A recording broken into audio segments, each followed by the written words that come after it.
Hello everybody and welcome back. I am Dash Brandon and today we're going to do the patch notes feature that I usually do every other week usually. And this is for version 9.0 or the season 9 patch notes. The first thing I want to talk about is the expansion and reorganization of the Twine Peaks map.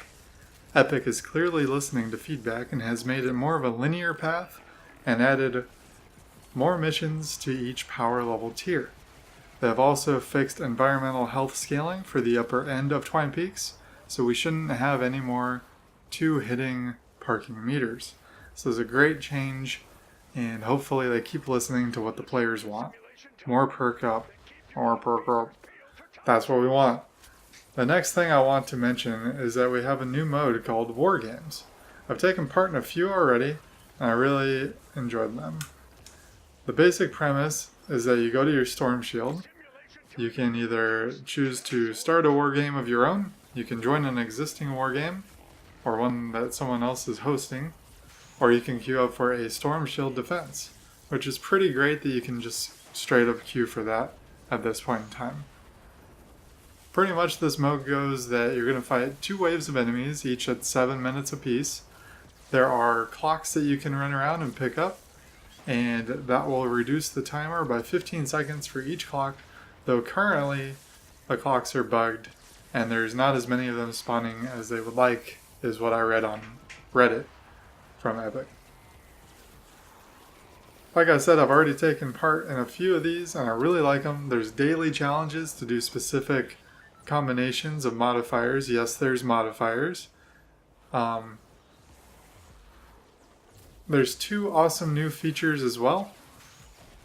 One of which is currently bugged because we can't launch any good patch in this game without a bug. Your Storm Shield is now saved before you start the mission, and upon mission completion or failure, it is reset to how it was before you started. Any building you do before, or any building that you do during the mission is not saved. This will make it a lot more forgiving to give randoms build permission and make this mode way less punishing than it would have been.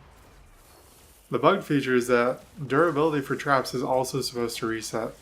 Currently that part doesn't work, but if your tunnels get blown up by propanes, you get all that durability back because everything got destroyed.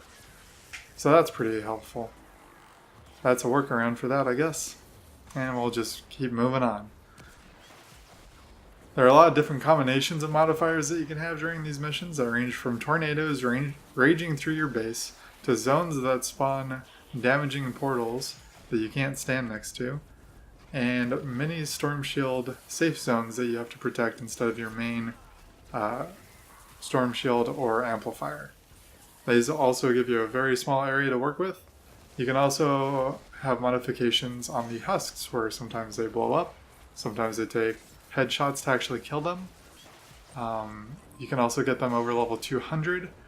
The mission I'm doing right now is with that modifier, though this person's progression did not let it go over 200 just yet. Maybe their next SSD. But as you can see, we also have only the normal husks that spawn. Speaking of husks, the blaster has been replaced with an updated model that is harder to stagger, but also doesn't aim as well as it used to. So a little bit of movement can break his aim most of the time. Personally, I'm going to miss the OG blaster, and I hope they find a way to introduce them back into the game at some point. The number of blasters allowed on the map at one time has also been nerfed with this change. I like it, and I don't like it at the same time. I wish they would have just added them as yet another mess monster that could spawn, and did something else, instead of taking away my OG blasters. With all these additions, we had to take a hit somewhere. The beta storms have moved on, though they're supposed to return in the future. I'm guessing in Season 10, maybe later. That's just me. I don't think they'll be back this season. The bunny heroes have also moved on, and there are some new items in the store. I'm going to have a store breakdown video probably Friday. That's mostly for newer players though, and I'm going to go ahead and cover the additions here. There's a new constructor with a new ability. He's a black knight that has gained some weight since Season 1 or 2 or whenever he was in Battle Royale. Makes him more constructor-y, in my opinion. This is actually good. The Reddit is coming up with a bunch of memes about it, and I kind of feel bad for the constructor because they're supposed to be big and beefy, When I see like Thora out there as a constructor, it kind of throws me still a little bit because I don't expect her to be a constructor. His new ability is called Going Constructor.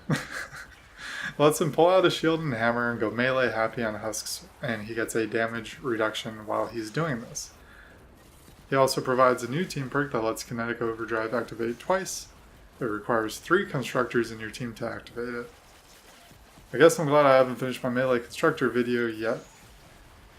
His standard perk increases hardware impact by 33%, and his commander perk increases that bonus to 75% and can activate kinetic overload on Going Constructor, his new ability. The other brand new item in the store right now is the Steampunk Spear. It's held over from last season, I'm gonna guess because it was bugged in some way. It has long-range thrusting attacks that deal high damage and impact. That's what the patch notes say about it. I haven't tried it out yet. I'm sure we'll see a lot of stuff about it soon. There's also a new dinosaur hero called Paleo Luna. She comes with the new quest line that we received in this patch that you cannot do in wargames, so you still have to go play other stuff. She provides a team perk that removes your shield and gives you 200% health increase instead.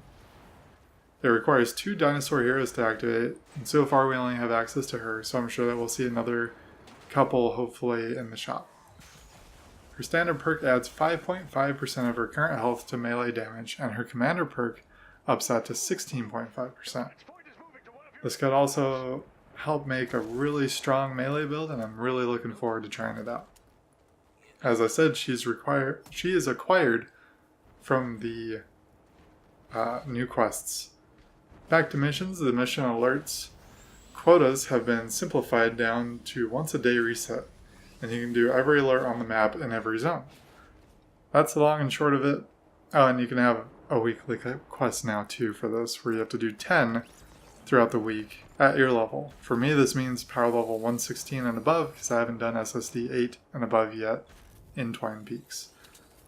This rewards a small amount of gold perk up or reperk. This week it's purple perk up, epic perk up. That's right. It only gives you one or the other, which really isn't all that much either. It's like 160 and some change of the epic perk up. It's not even enough to do one perk. I hit up Magus and was hoping to see it, that we get all of it, because that would make it more worthwhile. I mean, you can get a purple... You can get 200 purple perk up right now just from an alert, so that would give you more than your weekly, which doesn't make sense at all. The nice thing is that your progress with these will roll over each week, so you're not going to start back at 0 if you can't finish your weekly quest. This makes it pretty nice for people to have a limited amount of playtime and they're not able to finish. You can also do every single alert in a zone now, and they will reset once per day. I'm kind of up in the air about this. I liked them resetting more often, the missions resetting more often. Give you a lot more chances to get something good. This time, if you get something good at 9 a.m. in the morning and you use it, then you're out of good stuff until later on. That's just me. We'll see how it goes. Anyways, that pretty much wraps up this patch. There's a little bit of Xbox improvement. Xbox users should let me know how that's going down in the comments. Also down in the comments, let me know what you're liking most about the new patch. I really like wargames. They're a lot of fun. Lets you see a lot of different things. Thank you guys for watching, and I hope you have a great day. Bye bye.